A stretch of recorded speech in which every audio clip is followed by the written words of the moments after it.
Good evening, everyone, and thank you, Dr. Sadek, for giving me this opportunity to speak about pelvic pain. It's one of my favorite topics, and I'm very excited to share my thoughts about it. So, in the introduction, what is a pelvic pain? Chronic pelvic pain refers to pain which is present in anatomic pelvis, anterior abdominal wall, or below the umbilicus. It is basically a non-cyclic pain of at least 6 months of duration. Unlike other chronic pain conditions in which we say any pain more than 3 months of duration is referred as chronic, in chronic pelvic pain, we have extended this limit to 3 months, through 6 months, sorry. Now, this pain can be really very disabling, chronic, and persistent, and the diagnosis is often based on history and physical examination. Now, this pain is commonly associated with comorbidities like irritable bowel syndromes, depressive disorders, and other PIDs. It is also considered as a form of chronic regional pain syndromes as it's a very big entity in itself. While imaging and laboratory findings are often inconclusive, they are useful in the diagnosis of a comorbid condition. If you go for the prevalence of this condition, you will be surprised that estimated 50% of the cases remain undiagnosed, and it is as common as 10% of all the gynecologic visits in the female clinics and 8% of urologic visits for the male patients. Pelvic anatomy, if we go for the brief anatomy or the bony pelvis, we have mainly the two hip bones, which is formed from the fusion of ischium, ilium, and pubis, and sacrum and coccyx, which includes 5 sections, which like bony pelvis and the pelvic spine, the pelvic cavity, pelvic floor, and the perineum. The basic functions of pelvis is to support and balance the trunk and also contain the internal organs, which include intestines, bladder, and internal sex organs. If we go and if we look at this complex entity of nerve supply, there is I will make it very simpler in the coming slides. And if we see this, this is a formation of lumbosacral trunk and further formations of sciatic and pudendal nerves. Something about the pelvic nerve supply, which is very important, as our major interventions which we do to control pelvic pain are based on the anatomy and the knowledge about these plexus and the nerve supplies. First comes the superior hypogastric plexus, which is located in retroperitoneum, and it is situated bilaterally along the anterior surface of L5 vertebral body. It has both the sympathetic and parasympathetic visceral afferents and efferents. Second most important structure is a ganglion part, which is the last of all sympathetic chains, and it is supplying the sympathetic innervation to all the pelvic viscera, which includes the distal rectum, perianal region, distal urethra, and perineum. Now, the parasympathetic and somatic innervation mainly comes from S2 to S4 nerve roots in the pelvic area. Something about the pathophysiology of chronic pelvic pain. It has definitely involvement of both somatic and visceral components. Now, visceral nociceptors are mainly relayed through thoracic and lumbar splanchnic nerves, and the parasympathetic structures are relayed through vagus and nervi irrigentis S2 to S4. The main phenomena which works is the viscerosomatic convergence and the visceral convergence of sensory pathways. And this is a reason why the pain is not very localized. We do have a characteristic of referred pain, and the definition of pelvic pain is not very much localized to the dermatomal involvement of the segments. Both peripheral and central mechanisms are definitely involved in the pathophysiology. Something about the etiology, we have seen that major organ dysfunctions, including the gastrointestinal, urology, are major reasons for pelvic pain. Mental health disorders, which includes post-traumatic stress disorders and major depressive disorders, past experiences, any sexual histories, are other reasons which are giving rise to chronic pelvic pain. Now, relationship between chronic pelvic pain and comorbid conditions is often the primary focus of its diagnosis and treatment. Now, this pain can be widespread or it could be very, very focal, as focal or localized as a trigger point. And this location often aids us to diagnose and manage this condition. I have tried to classify this pelvic pain based on etiology, pain pathway, and organ system. If we go for the etiology, we mainly have 3 main things which could be related to trauma, mechanical reasons, or psychological. If you go by the pain pathways, we have visceral or somatic pathways, and organ systems mainly which contribute are related to genitourinary, gastrointestinal, neurological, and musculoskeletal. Now, this is something important which we should all be doing when a patient is coming to us with complaints of pelvic pain. Physical examination, and it includes general examination, which is the general appearance, gait, posture. Now, if we have the patient is complaining of pain in the lower abdomen, we are examining the patient in the supine position, and we need to look for any scars or evidence of previous trauma or surgery. There could be any mass, hernia, inguinal adenopathy, or pubic symphysis pain. Patient should be palpated for any evidence of allodynia, and deep palpation should also be done to differentiate focal or diffuse pain and also to highlight the trigger points. Now, next examination, which is also very important because patients with pelvic pain also always complain of some kind of low back pain. So back examination is an important part.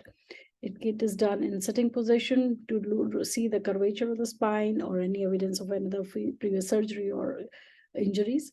And sacrum and coccyx examination, as coccydynia is a very, very common presentation in pelvic pain patients. And paraspinal and sacroiliac joint needs to be examined in detail. Now, the pelvic, as we know from the bony pelvis, the hip joint is also one of the part which includes the pelvic bony pelvis. So we have to examine the hip range of motions, including every flexion, extension, internal and external rotations, and also the muscle strength, tone, spasticity, or any kind of asymmetry. Now, the next part, which is very important, but it is not very convenient to do all the time, but if possible, it needs to be done.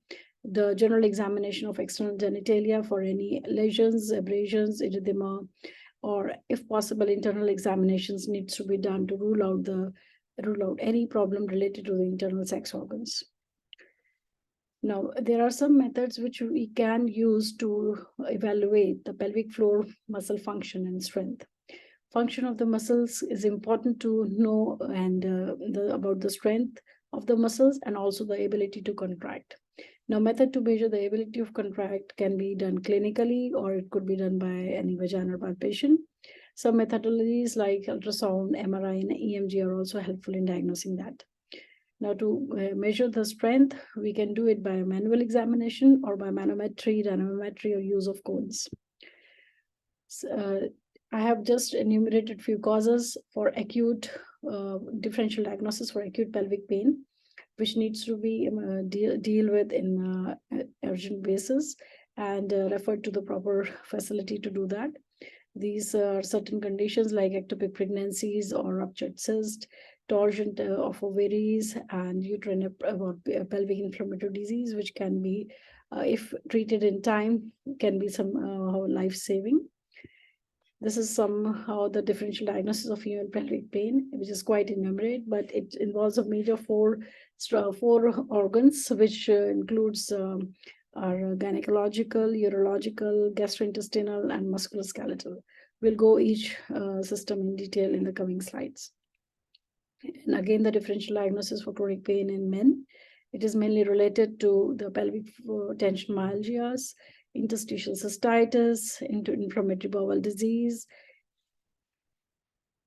Now, if we look at the gynecological comorbidities, it is almost 20% of all chronic pain patients are presenting with gynecological comorbidities.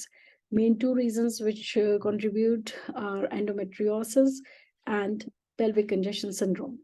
Now, endometriosis is what is the pain which is cyclical, and it is due to the recurrent bleeding in the endometriotic implants, which could be present in anywhere in the pelvic area. Now, 50% of the patients suffering from endometriosis, they complain of chronic pelvic pain. It is the most common comorbidity in patients who come to gynecologic clinics for seeking for help. Another etiology which is very, very disabling is pelvic congestion syndrome.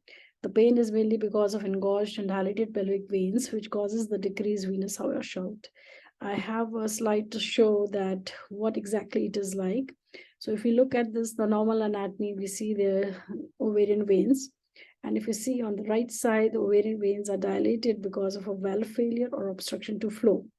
Now, this condition is similar to like varicose vein conditions in the leg, but because of this, there is a condition around the ovary and a constant pressure felt by the patient, resulting in chronic pain.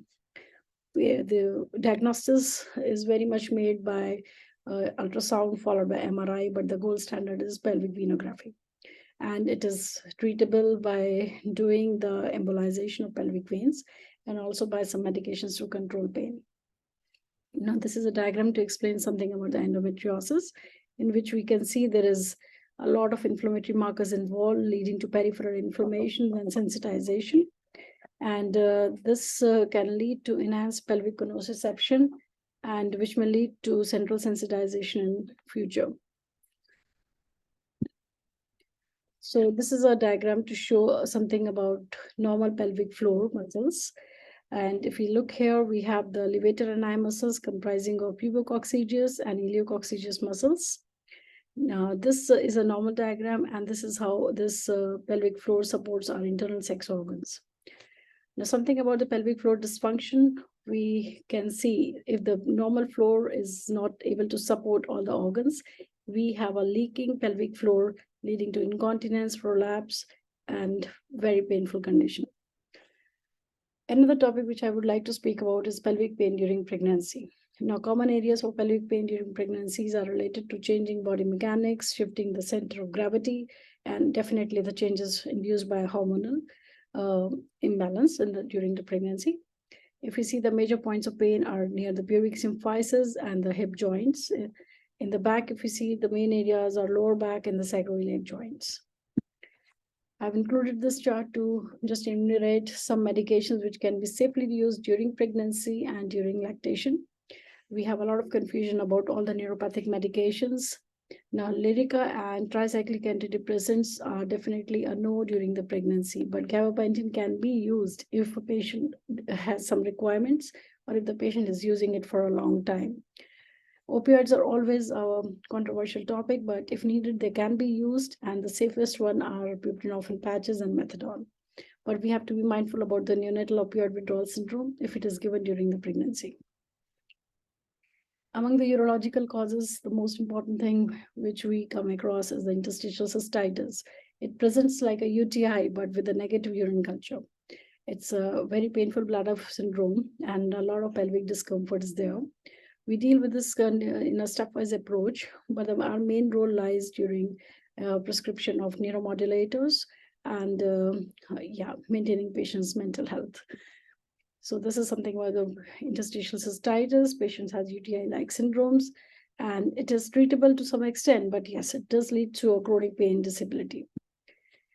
Now, this is a diagram to show something about the irritable bowel syndrome, in which we have a vicious cycle which is going on, leading to altered motility or secretions. This leads to altered sensations, and again, there is a centralization of pain. Patient can be treated with a lot of antidepressants, opioids, or any neuromodulators, but yes, it does needs a lot of input from the gastrointestinal facility as well. Now, here comes the things which deal with by the pain physicians mainly.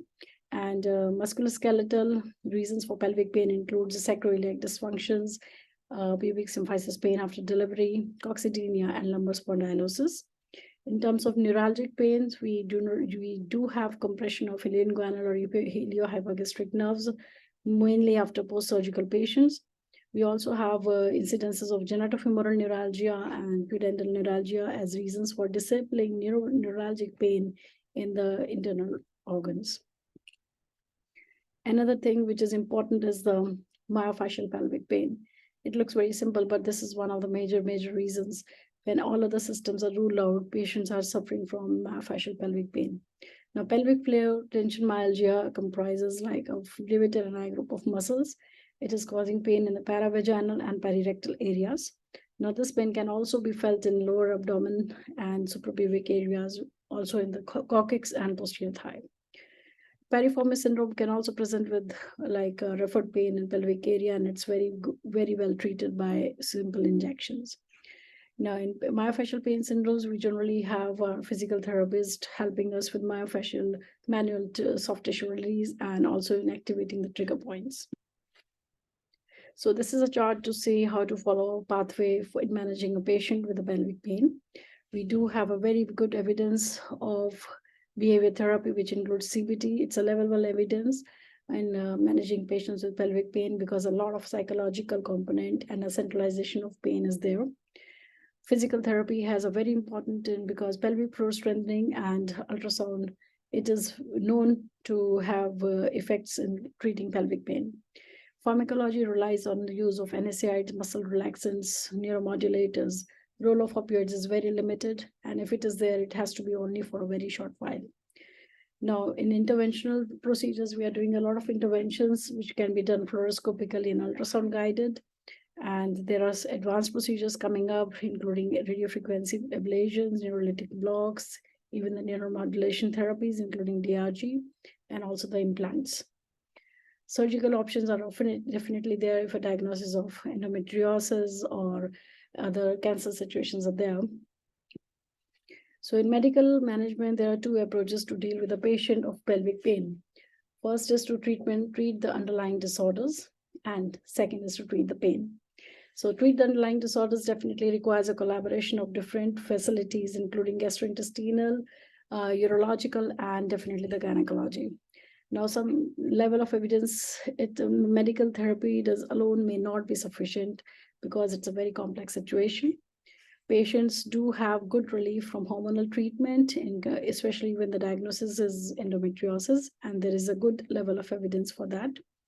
Adjuvant therapies, which includes antidepressants and antibiotics, can be supportive, but the level of evidence is only 2, 3B. Opioid therapies can always be considered to manage acute crisis, but not as a long-term treatment. Surgical management, yes, it does have a role. Laparoscopy is the mainstay of diagnosis and surgical treatment of chronic pelvic pain, especially endometriosis condition. And presacral neurectomy and embolization of pelvic veins can also always be considered if the diagnosis is clear. Now, other modalities, we have current evidence indicate that tertiary level multidisciplinary chronic pain management is the most effective treatment approach for patients with chronic pelvic pain. CBTs are considered as a treatment of choice, and alternative therapy have been found helpful, which includes acupuncture, physiotherapy, and biofeedback training. Now, use of massage, surface ultrasound stimulation, and TENS can also be helpful in some conditions. To summarize, most important is that the need for the healthcare professional is to legitimate that the pain is there, and also the patient to be heard when the patient comes for their visit, because we cannot relay everything to the psychological reasons. There is a suffering, and the need for the patient to receive support in numerous forms as a multidisciplinary approach, and the need for the patient also to take responsibility for a path towards their health. Now, we'll talk about something about interventional pain procedures. These are the list of fluoroscopy guided procedure which we are doing for managing patients for pelvic pain. It includes sacroiliac joint dysfunction.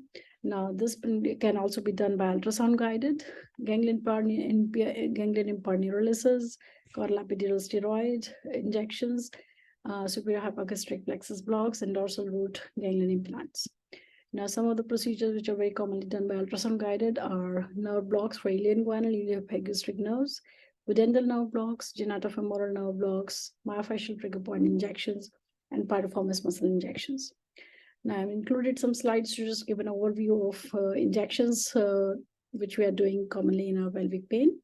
Now, this is anatomy of piriformis, starting from which is attached to the greater trochanter, starting from the lateral border of sacrum. And we see it in ultrasound very clearly. The injections can be done in the form of local anesthetic and steroid combination, or we can also use the Botox injections if the condition is recurring. Now, this is something about the pudendal nerve. It is near to the pudendal artery, near the sacrotuberous and sacrospinalis ligaments. Very, very effective block if the diagnosis is clear. Now, we can also block the genital branch of genitofemoral nerve, a very tricky thing to diagnose and trace in the ultrasound. But if you follow the femoral artery and at the point where it joins external iliac artery, you can see the pampiniform plexus and the round ligament. And if you infiltrate in that area, there are very high chances that you'll block this nerve. Now, here comes the ilioinguinal iliohypogastric nerve, which is very easy to locate near the anterior superior iliac spine. You'll see the 3 layers of muscles, and the nerves are lying between the 2 internal oblique and the transverse abdominis muscle. You have to localize the deep circumflex iliac artery, and the nerves are running in the same plane. In later stages, you can even try to do the pulse RF for this nerves. Very effective treatment for ilioinguinal and iliohypogastric neuralgic patients. Caudal epidural steroid injections, I've included the ultrasound guided images. We have to recognize the space, the sacrococcygeal ligament, and it is also, you can see in the sagittal plane, the two sacral cornuas. We have to just enter the space below the sacrococcygeal ligament. You can very easily do it with a fluoroscopy guidance as well. Now, something about the ganglion part block. It's as I mentioned, it's the last sympathetic ganglion in the body, responsible for sympathetic innervation of all the pelvic organs. And it is done very easily by X-ray guidance. Now, if you see, this is a picture in which we see the needle going between the two coccygeal ligaments and the dye spread behind the bowels. So this is a landmark. The dye spread should come in a way that it covers the inner body of the sacrum and the coccygeal ligaments, coccygeal elements. Superior hypogastric plexus block is done at the level of L5, S1, and the needle has to be just above, just at the border of the anterior border of vertebral body, and be mindful of the major vessels in the front. So this is some pictures of showing the superior hypogastric block. Here is a AB picture, and this is a lateral picture, just in the interior border of the vertebral body and the dye spread. Something about the DRG stimulation is it is being tried for some in neuralgic conditions in which we know the territory or the specific nerve root which is involved. It is still under I can say it's not very evidence-based still, but it is showing results. So we are having a good future for DRG coming up for neuralgia patients. Now, L1 DRG and S2 DRG are the two points of interest when we consider about the chronic pelvic pain. Now, L1 DRG is targeted whenever you have a diagnosis of ilioinguinal or iliohypogastric nerve blocks, often in nerve involvements. And S2 DRGs can be targeted when you have input from sacral plexus, which includes pudendal nerves or sacral splanchnic sympathetic plexus. Ultimately, the last resort is also there in the form of intrathecal drug delivery systems when all other conservative medical treatments have failed. Now, FDA has approved morphine, ziconotide, and baclofen as 3 medications for intrathecal drug delivery. Normally, the placement of leads is in the lower thoracic to upper lumbovertebral levels. Thank you all for your attention, and I'm open to any questions.